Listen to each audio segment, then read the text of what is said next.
amener le fait que Naruto ne soit pas un Uzumaki mais un Uchiwa. S'il y a bien une chose qui est sûre, c'est que dans l'histoire originale, il y a des choses qui sont dites, mais également des choses qui ne sont pas dites. Et parmi les choses qui ne sont pas dites, nous pouvons compter l'identité des parents de Minato et Kushina, et si Madara a eu une progéniture. On peut alors émettre une possibilité que Naruto ait de l'ADN d'Uchiwa en lui. Nous savons que Madara était au courant de la compatibilité des Uzumaki par rapport au contrôle des Biju, puisqu'il a affronté Hashirama avec Kyuubi et que Mito Uzumaki a aidé son époux en scellant en elle le démon, et donc en devenant la première Jinchuriki de Kyuubi. Après ce combat, Madara s'est fait passer pour mort. Or, pendant des années, il aurait très bien pu s'intéresser au clan originaire du pays des tourbillons. Le clan Uzumaki aurait eu énormément d'intérêt pour Madara, par leur capacité physique et par leur maîtrise du Fuinjutsu. Madara aurait très bien pu penser contrer son rival en, lui aussi, prenant pour épouse une Uzumaki. Kushina n'est pas née à Konoha, et nous savons qu'elle avait de bons attributs physiques. Et si elle avait un lien biologique avec Madara ? Que celui-ci était en fait son grand-père. La survie de Madara avait été un secret pour tous. Sa propre épouse ne connaissait pas sa réelle identité et ne savait pas qu'il faisait partie du clan Uchiwa. Le gène Uchiwa s'est donc transmis dans l'ignorance de tous, jusqu'à Kushina puis Naruto. Les événements seront similairement les mêmes. Naruto perdra ses parents le jour de sa naissance par l'attaque de Tobi et grandira seul avec la haine des villageois. C'est lors de sa première mission dans l'équipe 7 que les choses vont être différentes. Alors qu'il pensait Sasuke mort sous la main de Haku, alors que c'était une illusion, Naruto, en plus de céder au pouvoir de Kyuubi, éveillera pour la première fois le Sharingan. Kakashi assistera à la scène et sera surpris de cette découverte. Il remontera cette découverte au 3e Hokage seulement.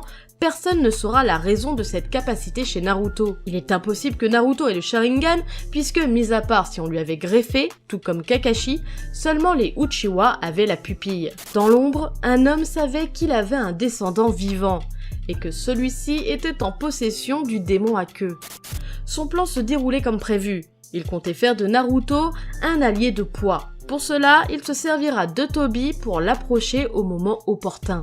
Tobi manipulera Naruto en lui dévoilant que le clan Uchiwa, donc un clan dont il faisait partie, a été détruit par le village de Konoha lui-même, puisque c'est le village qui avait commandité à Itachi de massacrer son propre clan.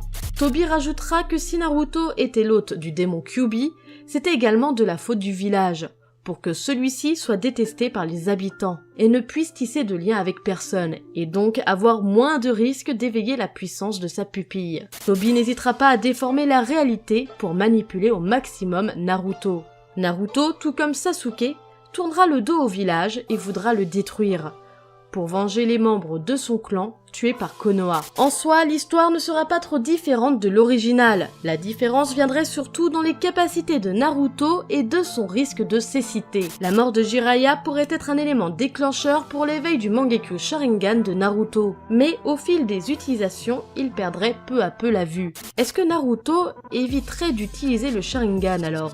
Sa pupille pourrait tout de même l'aider dans sa maîtrise du chakra, ce qui pourrait lui permettre d'apprendre encore plus rapidement le Rasengan et ses dérivés et également, potentiellement le Chidori, fusionnant ces deux techniques signatures pour créer le Rasen Chidori, sans oublier le fait qu'il serait capable de copier les techniques en les voyant seulement une fois. Grâce à ce Sharingan, Naruto contrôlera son démon comme un enfant qui joue avec son jouet.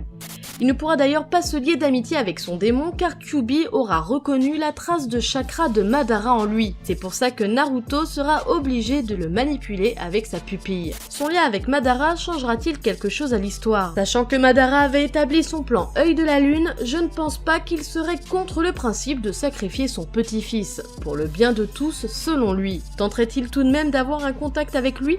Je pense que ça ne lui aurait rien apporté finalement. Mais imaginons qu'il prenne contact avec Naruto et que celui-ci se laisse manipuler et accepte qu'on lui extrait son démon. Il pourrait avoir une chance de s'en sortir grâce à ses gènes d'Uzumaki. Réfléchir à des histoires alternatives est quelque chose d'intéressant, mais parfois il faut reconnaître que vous avez des idées farfelues. L'idée d'un Naruto Uchiwa pour moi en est une. Et autant vous dire que je me suis documentée pour voir s'il y avait des fanfictions existantes et ce qu'elles racontaient. Pour moi, un bon ici se fait principalement sur sa crédibilité. Un ici qui n'est basé que sur le fanservice de certains sur des personnages est pour moi inintéressant, parce que s'il y a matière à discréditer l'idée, c'est que nous ne sommes pas dans une bonne histoire alternative. Mais cela ne regarde que moi. Le et si Naruto avait été un Uchiwa fait partie de cette catégorie-là pour moi. J'ai certes essayé de réfléchir à comment amener la chose dans l'histoire et lui donner de la crédibilité, mais pour moi, je vous avoue, c'est une idée faussée. Tout simplement parce que, pour rappel, Naruto est la réincarnation d'Azura et Sasuke de Indra. Même si ce n'est pas dit spécifiquement, nous pouvons émettre la théorie que la réincarnation de chacun a un lien, respectivement avec les Senju et les Uchiwa. Or, si Naruto avait des gènes Uchiwa, cela aurait grandement faussé la donne. De plus, son degré d'Uchiwa étant très minime, il aurait été sûrement impossible qu'il ait les attributs des Uchiwa, et encore moins la pupille. Et pour terminer là-dessus, il aurait sûrement été impossible que Naruto soit un Uchiwa tout simplement parce que scénaristiquement parlant, ça ne tient pas la route. Naruto devait être l'opposé de son rival et ami Sasuke. Il ne pouvait pas avoir de lien avec les Uchiwa.